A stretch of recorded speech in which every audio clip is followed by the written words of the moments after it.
Hello friends, આજે મેં બનાવું છું મુખવાસ. મુખવાસની આ બધી સામગ્રી છે. તો ચલો આપણે સ્ટાર્ટ કરીએ મુખવાસ બનાવવાનું. તો સૌથી પહેલાં સુવાને આવી રીતે એકદમ ધીમી આંચ પર શેકી લેવાનો છે. એવી રીતે આ બધો જ મુખવાસ ધીરી આંચ પર એકદમ સ્લો એને શેકી દેવાનો છે સરસ રીતે.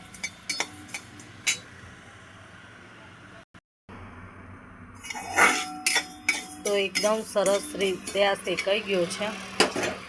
હવે એની અંદર એડ કરીશું આપણે લીંબુ થોડું,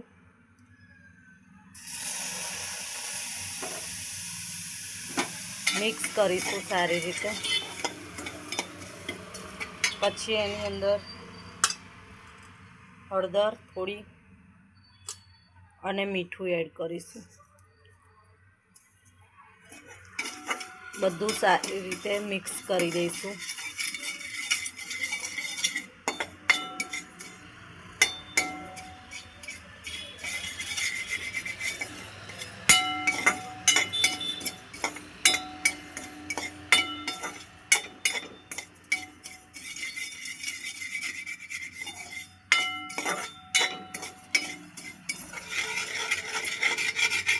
પાછું થોડી વાર આવી રીતે શેકાવા દઈશું.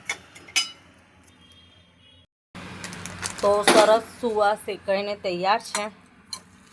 હવે એને એક થાળીમાં કાઢી લઈશું.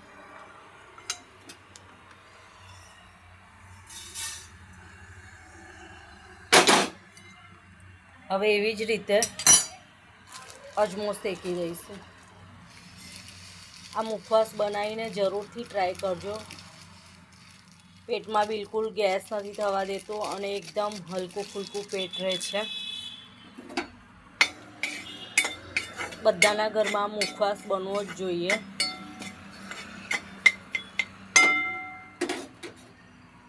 હવે અજમાને પણ એકદમ ધીરી આંચ પર 10-1 મિનિટ શેકાવા દઈશું. તો ફ્રેન્ડ્સ, અજમો પણ આવી રીતે સરસ શેકાઈ ગયો છે. હવે સેમ પ્રોસેસ કરીશું એવી જ, કે લીંબુ નીચવીશું થોડું. આમાં થોડું વધારે લીંબુ નીચવાનું છે, કેમ કે અજમાનો ટેસ્ટ સારો એટલો લાગતો નથી. તો લીંબુના લીધે બેલેન્સ રહેશે અને મુખવાસ ખાવામાં એકદમ ટેસ્ટી અને સારો લાગશે.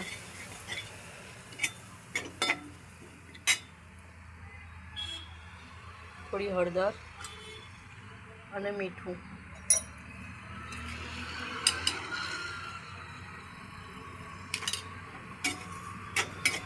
હવે 5 મિનિટ પાછું એને શેકાવા દઈશું અને એને થાળીમાં લઈ લઈશું.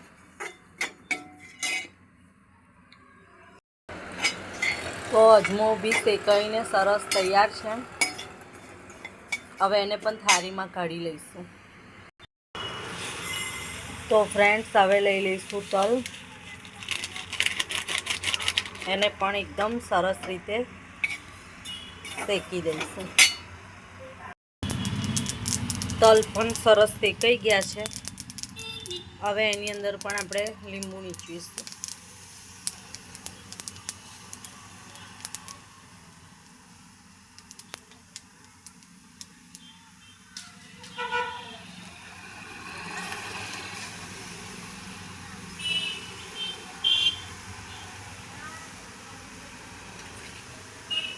મીઠું નાખીશું અને હળદર નાખીશું. બધું સારી રીતે મિક્સ કરી દઈશું. તો ફ્રેન્ડ્સ, તલ પણ એકદમ સરસ પાછા શેકાઈ ગયા છે. એને પણ એક થાળીમાં કાઢી લઈશું. હવે આપણે અળસી એડ કરીશું અને સેમ એ જ પ્રોસેસમાં આપણે એને સરસ રીતે શેકી દઈશું. અળસીમાં પણ આપણે મીઠું, હળદર અને લીંબુ એડ કરી દઈશું. સારી રીતે શેકીને એને પણ થાળીમાં એડ કરી દઈશું. તો આપણે હવે આવી રીતે વલિયારીને પણ શેકી દઈશું. તો વલિયારી બી સરસ શેકાઈ ગઈ છે. એમાં પણ સેમ મીઠું નાખીશું, હળદર નાખીશું અને લીંબુ નીચોઈશું.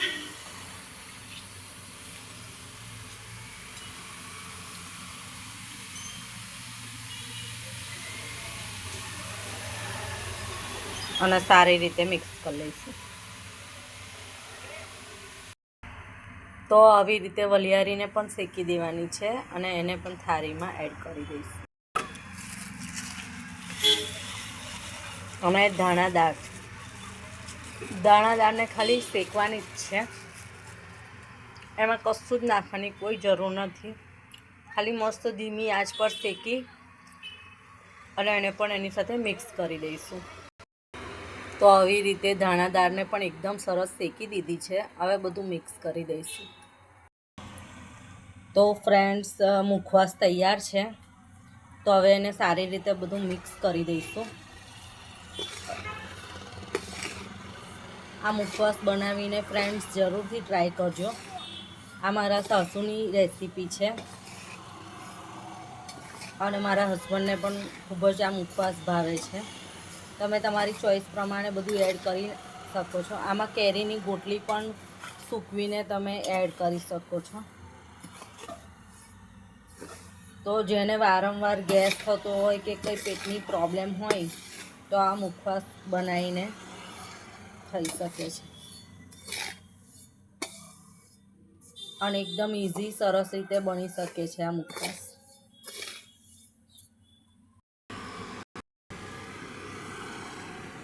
તો તૈયાર છે મસ્ત મજાનું મુખવાસ.